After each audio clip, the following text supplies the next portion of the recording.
تبارك الذي نزل الفرقان على عبده ليكون للعالمين نذيرا. أعوذ بالله من الشيطان الرجيم.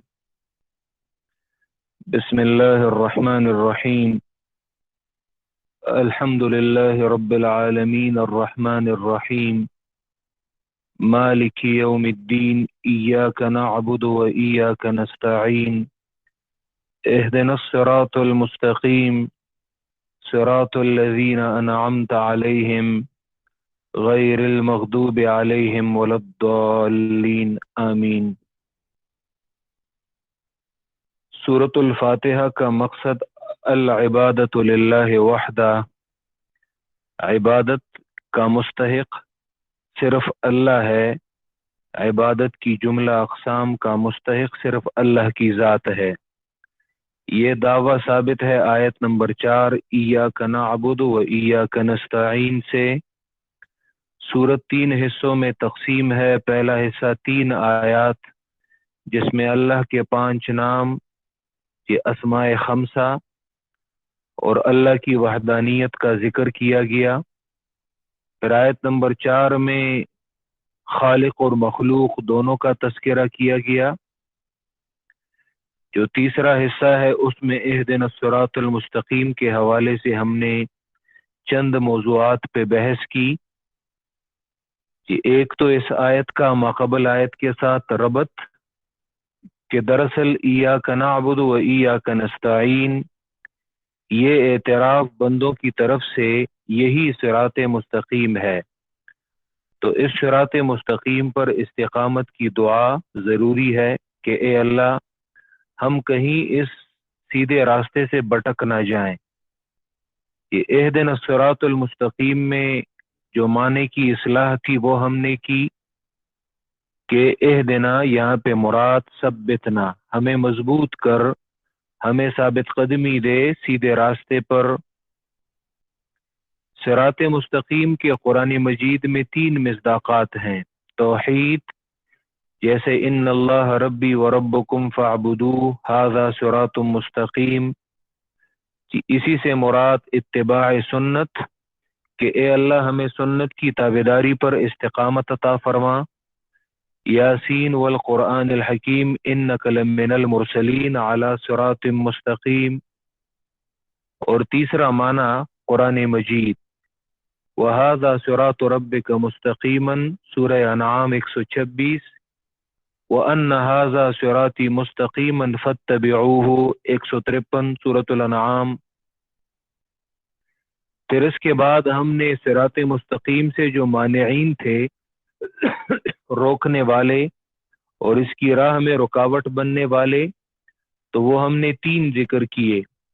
سب سے پہلے ابلیس اور شیطان سورہ اعراف میں کہ میں ان کے سیدھے راستے میں اللہ تیرے سیدھے راستے میں ان لوگوں کے لیے بیٹھوں گا اور آگے سے آؤں گا، پیچھے سے، دائیں بائیں، ہر طرف سے میں کوشش کروں گا، لیکن انہیں صراط مستقیم، توحید، اتباع نبی اور تیری کتاب کے لیے میں نہیں چھوڑوں گا.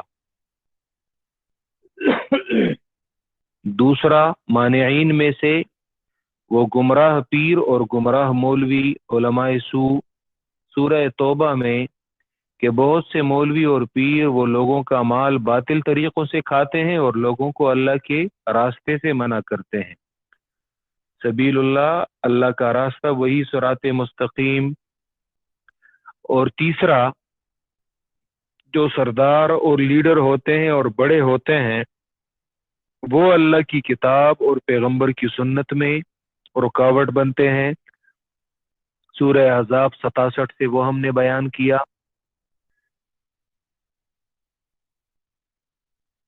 تو سورۃ الفاتحہ میں ہم آیت 1 پڑھتے ہیں اہدنا الصراط المستقیم، لیکن چیزیں ہم مختلف مانگتے ہیں.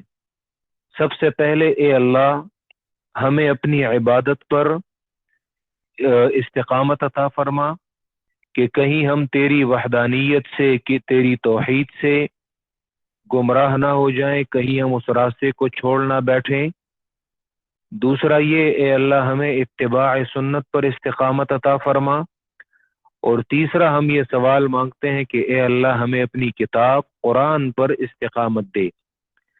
تو نماز میں قرآن کا سوال کرتے ہو لیکن تمہارے پاس قرآن سیکھنے کے لیے وقت نہیں ہے، تو یہ جھوٹ بولتے ہو نماز میں۔ یہ آج ہم صراط مستقیم کی طرف جو داعین ہیں، داعی دعوت دینے والا، تو وہ کون ہے؟ صراط مستقیم کی طرف دعوت دینے والا، اس میں سر فہرست اللہ کے پیغمبر، یہ اللہ کے پیغمبر لوگوں کو صراط مستقیم کی طرف دعوت دیتے ہیں۔ سورہ المومنون آیت نمبر 73 73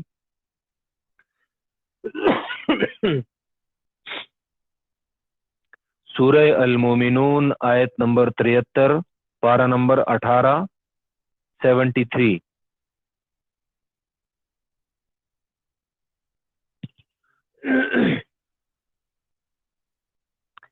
سورہ المومنون آیت نمبر 73 73 پارہ 18۔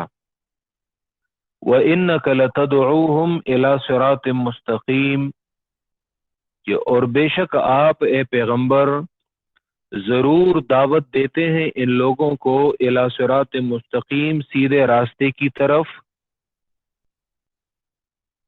کہ اے پیغمبر آپ لوگوں کو سیدھے راستے کی طرف دعوت دیتے ہیں اور آپ لوگوں کو سیدھے راستے کی طرف بلاتے ہیں۔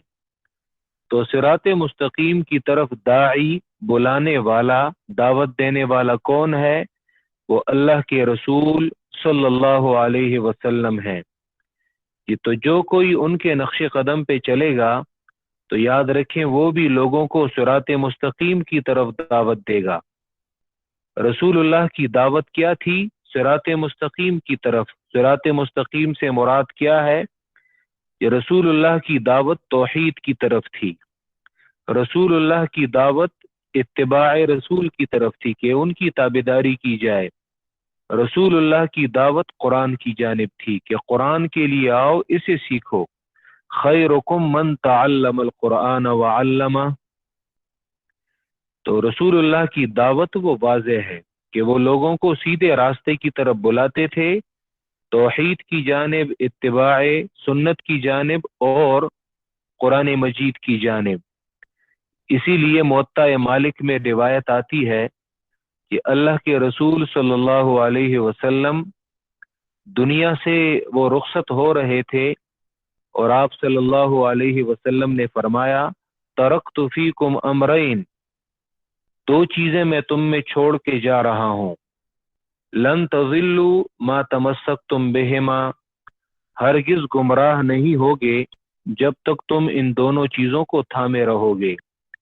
دو چیزیں میں تم میں چھوڑ کے جا رہا ہوں، نمبر 1 کتاب اللہ، اللہ کی کتاب، اور دوسرا وہ سنت رسولہ، اور اس کے پیغمبر کی سنت، یہ میں تم لوگوں میں چھوڑ کے جا رہا ہوں۔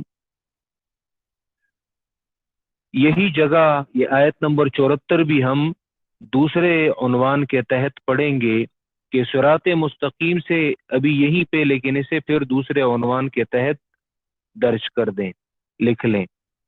صراط مستقیم سے پھرنے والے کون ہیں، اس سے منہ موڑنے والے کون ہیں، اور اس سے اعراض کرنے والے کون ہیں؟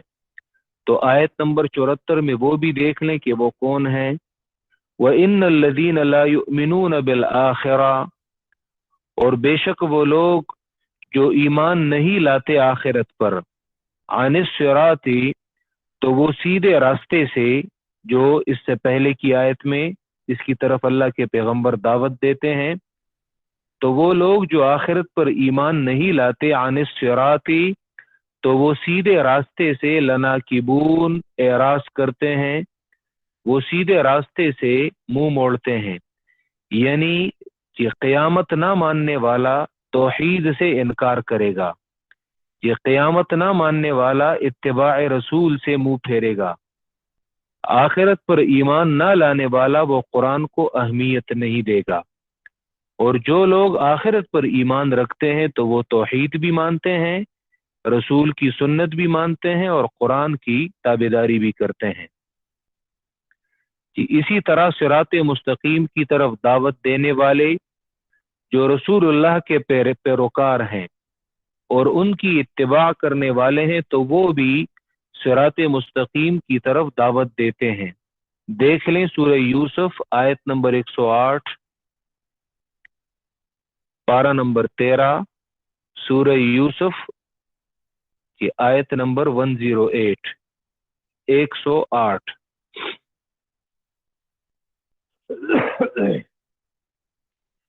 یہ قرآن مجید نے اگر ایک جانب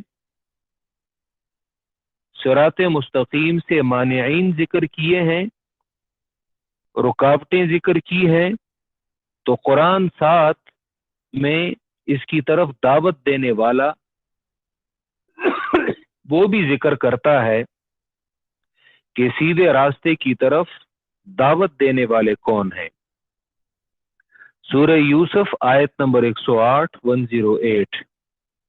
یہ قل کہہ دیجئے پیغمبر، ہذہ سبیلی، سبیل یہ لفظ یہ مؤنث سماعی ہے تو اسی وجہ سے اس کے لیے اس میں اشارہ بھی یہاں پہ مؤنث کا لایا گیا ہے. ہذہ سبیلی، کہ اگرچہ سبیل میں کوئی ایسی مؤنث کی علامت نہیں ہے کہ جس کی بنیاد پہ اسے یعنی مؤنث قرار دیا جائے، تو یہ عربوں سے اسی طرح مؤنث سنا جاتا ہے.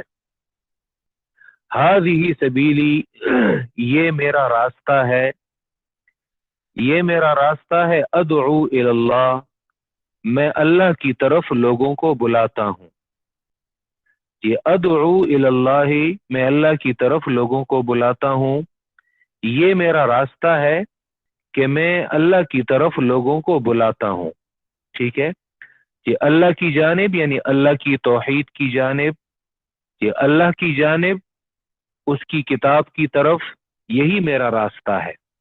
اعلی بصیرت انا، میں دلیل پر ہوں، اعلی بصیرت دلیل پر ہوں، انا میں، یعنی جس راستے پر میں ہوں یہ دلیل والا راستہ ہے، یہ کوئی اٹکل پچو راستہ نہیں ہے اور نہ کوئی بے دلیل راستہ ہے، بلکہ یہ دلیل والا اور بصیرت والا راستہ ہے. بصیرت، یہ دو الفاظ استعمال کیے جاتے ہیں. بصارت، بصارت آنکھوں کی بینائی کو کہا جاتا ہے، آنکھوں کی بینائی اور آنکھوں میں دیکھنے کی طاقت، اور بصیرت یہ دل کی بینائی کو کہا جاتا ہے، یعنی ایک باطنی بینائی اور دل کے دیکھنے کی جو طاقت ہے. اعلی بصیرت انا، اسی لیے قرآن کے ناموں میں ایک نام بصائر آتا ہے. بصائر وہ جمع ہے بصیرتن کی، تو بصیرہ میں دلیل پر ہوں، انا میں، یعنی میں ان دلائل پر ہوں جو دل کی بینائی ہے، جو دل کو روشن کرتی ہے اور دل کو دیکھنے کی طاقت دیتی ہے.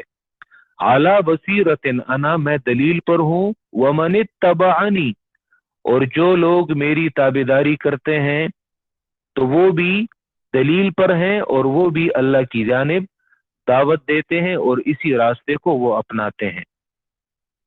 ہذہ سبیلی، یعنی قرآن مجید یہ میرا اور میرے، ومن اتبعنی سے بعد میں ذکر کیا اور واو عطف کا ہے، یعنی جو اللہ کے رسول نے یہ کہا، قل کہہ دیجئے پیغمبر، ہذہ سبیلی ادعو الی اللہ اعلی بصیرت انا، اور یہ ومن اتبعنی یہ اسی پر عطف ہے. قرآن مجید میرا اور میرے متبعین یعنی میری تابعداری کرنے والے دونوں کا راستہ ہے. ٹھیک ہے، تو اب رسول اللہ کے سب سے پہلے اتباع کون تھے؟ تابعداری کرنے والے صحابہ کرام، یہی صحابہ کرام کا بھی راستہ ہے. اور آج کے دور میں اگر جو کوئی اسی راستے پہ چلے وہ اللہ کے رسول کی تابعداری کر رہا ہے اور وہ بھی اسی راستے پر چل رہا ہے. ومن اتبعنی، اور جو کوئی جو لوگ میری تابعداری وہ کرتے ہیں. جی نیکسٹ عنوان صراط مستقیم سے پھرنے والے جو ہم نے ذکر کیا سورہ المومنون آیت نمبر 74. کہ اس پر اور بھی گفتگو کی جا سکتی ہے، اتنا کافی ہے۔ صراط الذین انعمت علیہم غیر المغضوب علیہم ولا الضالین، یہ قرآن مجید جب بھی اصل دعویٰ ذکر کرتا ہے اور جو مقصودی بات ہوتی ہے تو قرآن جب وہ ذکر کرتا ہے تو قرآن مجید کا طریقہ یہ ہے کہ وہ اس کے بعد ماننے والوں کو خوشخبری دیتا ہے، نہ ماننے والوں کو ڈراوا دیتا ہے۔ عام علماء اپنی تفاسیر میں کہ اسے وعد و وعید کہتے ہیں۔ وعد یعنی وعدے سے ہے، وعد یعنی جنت کا وعدہ، وعید یعنی جہنم کا ڈراوا۔ یہ اردو میں بھی یہ الفاظ استعمال ہوتے ہیں کہ انہی کے لیے ہم وعد کے لیے لفظ استعمال کرتے ہیں بشارت، خوشخبری، اور وعید کے لیے ہم لفظ تخویف استعمال کرتے ہیں، ڈراوا۔ تو صراط الذین انعمت علیہم، قرآن مجید نے مقصدی بات ذکر کی، ایاک نعبد و ایاک نستعین اہدنا الصراط المستقیم، یا اللہ ہمیں سیدھے راستے پر استقامت عطا فرما۔ تو اب جو لوگ اس سیدھے راستے پر چلتے ہیں قرآن مجید انہیں خوشخبری دیتا ہے کہ یہ وہ لوگ ہیں جو انعام یافتہ ہیں، جن پر اللہ نے انعام کیا ہے۔ اور جو لوگ اسی صراط مستقیم سیدھے راستے پر نہیں چلتے تو وہ مغضوب علیہم ہے، ان پر اللہ کی جانب سے غضب کیا گیا ہے اور وہ حیران اور پریشان ہے۔ تو صراط الذین انعمت علیہم میں بشارت اور غیر المغضوب علیہم ولا الضالین میں تخویف۔ یہ طریقہ آپ قرآن میں جگہ جگہ، جیسے سورہ بقرہ آیت نمبر 21-22 میں دعوی توحید اعبدوا ربکم، پھر اس پر 5 عقلی دلائل، پھر اس کے بعد دلیل وحی، اور پھر آیت نمبر 24 میں زجر اور تخویف فاتقوا النار وبشر الذین آمنوا میں کامل بشارت۔ یہ قرآن کا انداز ہے۔ تو سورہ فاتحہ میں بھی اسی چیز کو اپنایا گیا ہے۔ صراط الذین انعمت علیہم، راستہ ان لوگوں کا جن پر تو نے انعام کیا ہے، جن پر تو نے احسان کیا ہے، جن پر تو نے احسان کیا ہے۔ مفسرین معنی کرتے ہیں صراط الذین انعمت علیہم بالہدایت والتوفیق، راستہ ان لوگوں کا جن پر تو نے احسان کیا ہے کہ انہیں ہدایت دی ہے اور انہیں توفیق دی ہے، یعنی وہی گزشتہ آیت سے گزشتہ سے پیوستہ ہے، جن پر تو نے، اور بعض کہتے ہیں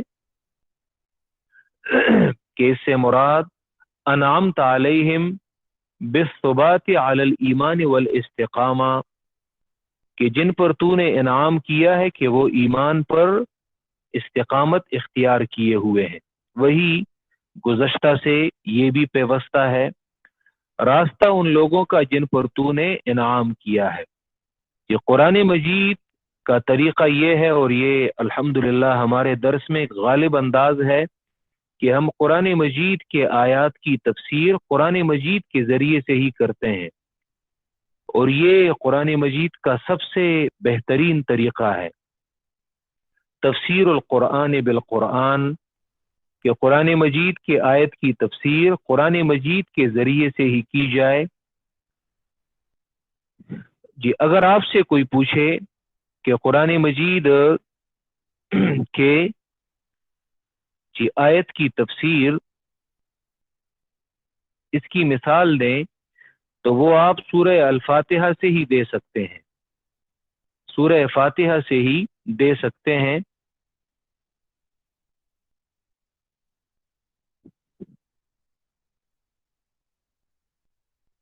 یہ آپ سورہ الفاتحہ سے ہی دے سکتے ہیں، ٹھیک ہے، اور اسے کہتے ہیں تفسیر القرآن بالقرآن۔ یہ صراط الذین انعمت علیہم، منعم علیہم لوگ کون ہیں، اس کے لیے دیکھیں سورہ النساء آیت نمبر 69 منعم علیہم کون ہے، جن پر اللہ نے انعام کیا ہے، احسان کیا ہے۔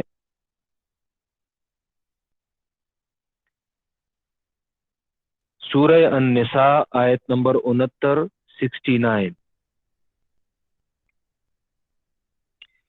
وَمَن يُطِعِ اللَّهَ وَالرَّسُولَ فَأُولَئِكَ مَعَ الَّذِينَ أَنْعَمَ اللَّهُ عَلَيْهِمْ مِنَ النَّبِيِّينَ وَالصِّدِّيقِينَ وَالشُّهَدَاءِ وَالصَّالِحِينَ وَحَسُنَ أُولَئِكَ رَفِيقًا. جی اور جو کوئی اطاعت کرے اللہ کی والرسول اور پیغمبر کی، یہ اللہ کی اطاعت، یہ اللہ کی توحید مانے، اللہ کی کتاب کو مانے، والرسول پیغمبر، ان کی سنت، ان کی تابعداری، فَأُولَئِكَ مَعَ الَّذِينَ تو یہ لوگ ان لوگوں کے ساتھ ہوں گے یہ انعم اللہ علیہم جن پر اللہ نے انعام کیا ہے، وہی انعمت علیہم، یہاں پہ انعم اللہ علیہم، جو انعام یافتہ ہیں. کون ہیں وہ لوگ؟ من النبیین یعنی پیغمبر، والصدیقین اور صدیقین، یہ صدیقین سچے لوگ، والشہداء اور شہداء، والصالحین اور نیکوکار، وحسن اولئک رفیقا اور کیا ہی اچھے دوست ہیں.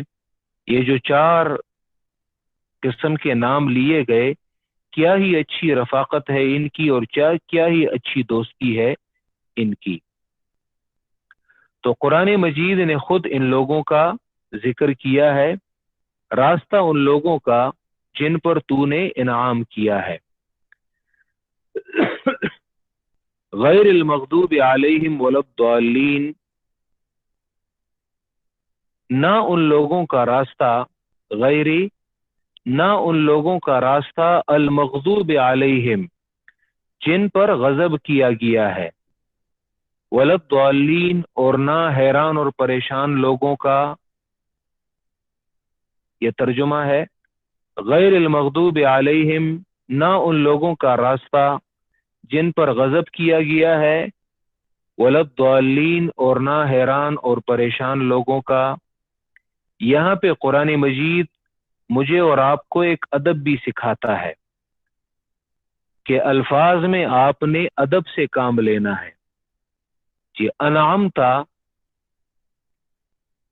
یہاں پہ فاعل کو ظاہراً ذکر کیا ہے تا، ٹھیک ہے، وہ ضمیر متصل ہے جن پر تو نے انعام احسان کیا ہے، اور غضب کے فاعل کو اس میں مفعول کی صورت میں ذکر کیا گیا جن پر غضب کیا گیا ہے. ایسا نہیں کہا گیا کہ غیر الذین غضبت علیہم، نہ ان لوگوں کا راستہ جن پر تو نے غضب کیا ہے، حالانکہ غضب اللہ کی جانب سے ہی ہوا ہے ان پر، لیکن اسے یہ غضبت کے انداز میں ذکر نہیں کیا کہ جن پر تو نے غضب کیا ہے، بلکہ اس کے فاعل کو حذف کیا گیا ہے، یعنی فاعل کو ذکر نہیں کیا گیا.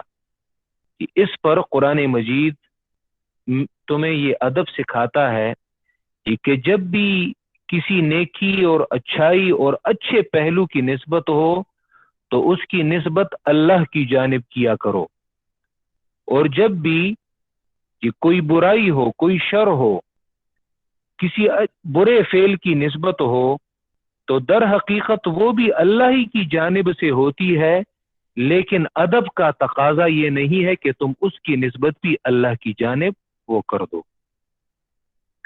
اور قرآن اور حدیث میں اس کی متعدد مثالیں ہیں. ذرا یہ ادب کے اس پہلو کو دیکھیں. سورہ کہف ذرا دیکھ لیں، پارہ نمبر 16ویں پارے کا بالکل پہلا پیج دیکھ لیں. قال علم،